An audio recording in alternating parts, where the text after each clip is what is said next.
Lesson 6. Relative price strength, a key technical tool. Relative price strength can be a confusing yet very useful indicator for investors. In this lesson, Bill O'Neill explains relative price strength in detail, showing how to use it and clearing up the misconceptions many investors have. Why do you place so much emphasis on how a stock is performing compared to all other companies? When searching for superior companies, why not only look at outstanding sales and earnings? Well, relative price strength is one key technical indicator that shows you what value the market itself places upon a stock.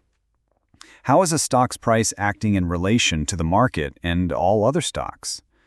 We calculate the relative price strength rating by taking a stock's price 1 year ago and its price today, calculating the percent change, and then comparing it to all other stocks over the same time period.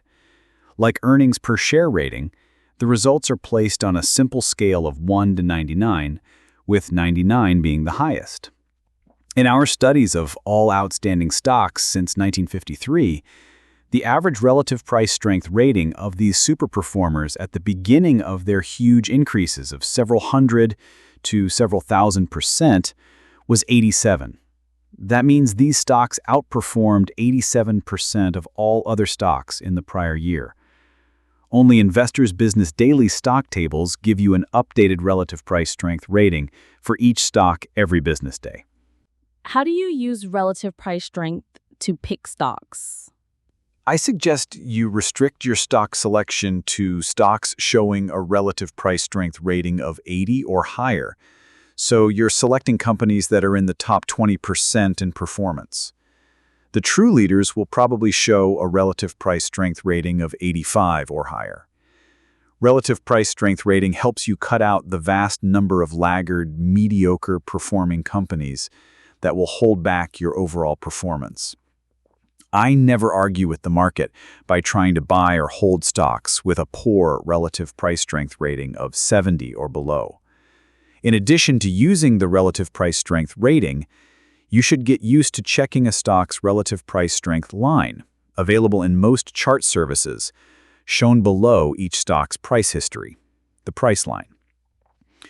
When you're trying to choose which 2 or 3 stocks to buy, I would tend toward the one showing the best angle up in the relative price strength line on a chart. You never want to buy stocks with the relative price strength line in a general decline over the past 6 to 12 months. I'll go into detail on how to read charts in lessons 9, 10, and 11. As with people, you can tell a lot about a stock by the company it keeps. There should be at least one other stock in the same industry group that is showing strong price action, a high relative price strength rating as well. Investors Business Daily also provides an industry group relative strength rating that will give you an idea of how a stock's group fares against 196 other industries based on the group's price action. If you can't find any other strong stocks in the group, or as a group an industry is underperforming, perhaps you may want to rethink your selection. It usually pays to buy in a leading industry group. Can a stock's relative price strength rating help you make your sell decisions?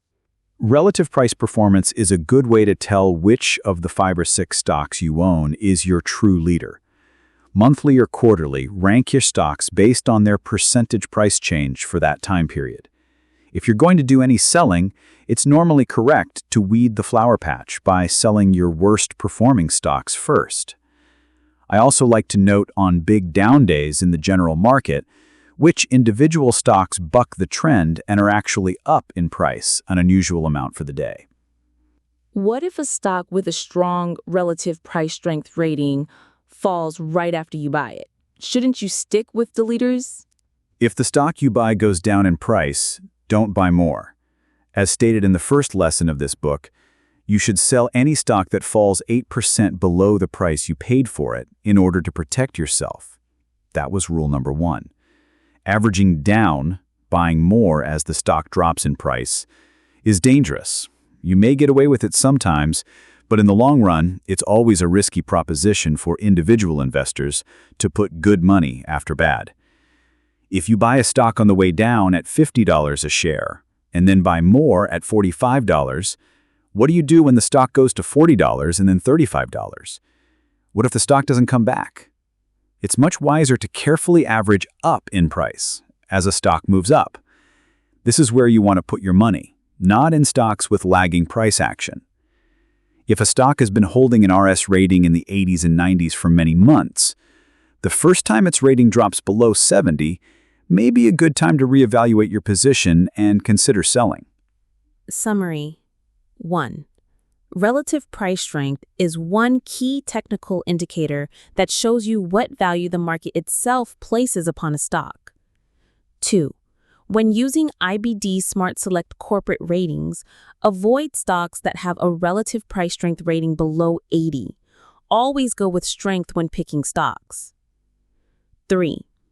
If a stock's relative strength falls, do not buy any more shares. If the stock price drops 8% below your purchase price, sell all of your shares. This way, you can protect yourself from large losses.